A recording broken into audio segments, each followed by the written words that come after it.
तो क्या Roman Reigns जब अपना टाइटल हारे एट रेसलमेनिया 40 जब उन्होंने अपना ग्रेटेस्ट रेन खत्म करा, उसके बाद से उनका डाउनफॉल चालू हो गया है। अब देखो ये मेरा कहना नहीं है, ये कहना है एक मेजर डब्ल्यूडब्ल्यूई के फैन्स का, जो कि ट्विटर पे अपनी आवाज़ उठाते रहते हैं। अब देखो अगर इस चीज़ को मैं एक्सप्लेन करूँ तो कहीं न कहीं लोगों का ये मतलब रह सकता है कि भैया मेजर फ्यूड क्या होती है? क्योंकि रेसलमेनिया 41 का तो नाइट 1 का तो मेन इवेंट करा है रोमन रेंस ने, तो भाई ऐसा तो नहीं हो सकता कि वो बंदा मेजर फ्यूड में ना रहा हो।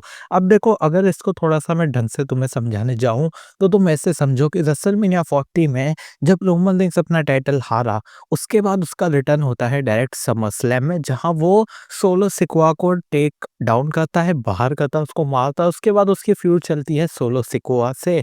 सोलो सिकोआ ब्लड लाइन के साथ इन्वॉल्व रहता है वो बंदा, वॉर गेम्स में भी रहता है वो, लेकिन उसके बाद जब से रॉयल रंबल रेसलमेनिया चालू होती है तो रोमन रेंस कहीं न कहीं वापस से पीक पे जाने लगते हैं। उनकी फ्यूड होती है सेथ रॉलिन्स, सीएम पंक से, 2 मेजर सुपरस्टार, 2 कंपनी के फेसेस से, और रेसलमेनिया 41 की नाइट उनका मेन इवेंट भी करते हैं रोमन रेंस, लेकिन उस मेन इवेंट को वो हार जाते हैं।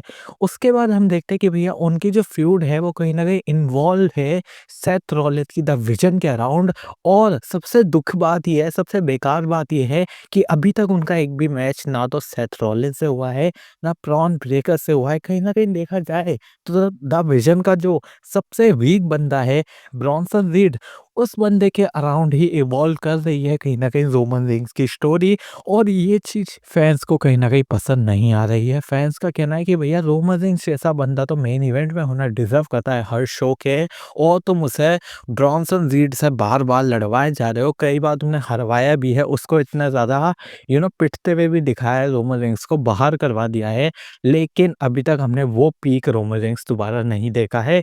कई सारे लोगों का ये भी कहना है कि भैया 2025 साल था जॉन सीना के रिटायरमेंट टूर का, और जॉन सीना ने अपने ग्रेटेस्ट अपोनेंट्स के साथ फाइट करी, जिनके साथ उन्हें मज़ा आया लड़के, लेकिन रोमन रेंस उस नाम में शामिल क्यों नहीं था या क्यों नहीं है भैया? जब ब्रॉक लेसनर तक को बुला लिया गया तो क्या एक मैच रोमन रेंस डिज़र्व नहीं करता था?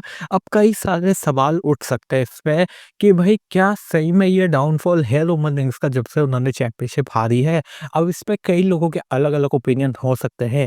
एक तरफ की पार्टी ये कहेगी कि भाई रेसलमेनिया 41 का मेन इवेंट करा है बंदे ने, तो दूसरी पार्टी ये कहेगी लेकिन उसके अलावा करा ही क्या है, वो जो मेन इवेंट भी करा था वो भी वो बंदा हार गया। लगातार 2 रेसलमेनिया के मेन इवेंट हार चुका है रोमन रेंस।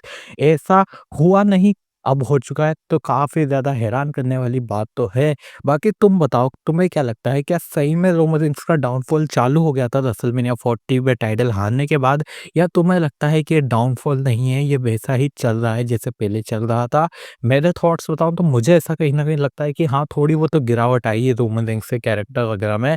जब से वो चैंपियनशिप हारे हैं, उन्होंने मेन इवेंट करा, मैं फिर से कहूँगा रेसलमेनिया 41 को, लेकिन वो भी वो हारे थे, और वो इतने इन्वॉल्व भी नहीं थे उस फ्यूड में। कहीं न कहीं सीएम पंक और सेथ रॉलिन्स ने उस फ्यूड को कैरी करा था, और पॉल हेमन का जो एक ट्रायंगल बना हुआ था कि वो किसकी तरफ से खेलेंगे, वो कब काफ़ी ज़्यादा उस फ्यूड में प्ले कर गया था पार्ट, जो उस फ्यूड को ग्रेटेस्ट बनाती है। अब तुम बताओ तुम्हारे क्या थॉट्स है? वीडियो को लाइक, चैनल को सब्सक्राइब कर दो।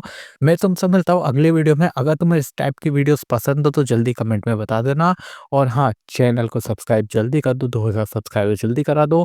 मैं तुम सबसे मिलता हूँ अगले वीडियो में, तब तक के लिए thanks for watching, bye bye. और इंस्टाग्राम को भी फॉलो कर लेना मेरे यार, लिंक डिस्क्रिप्शन में ही होगी। बाय।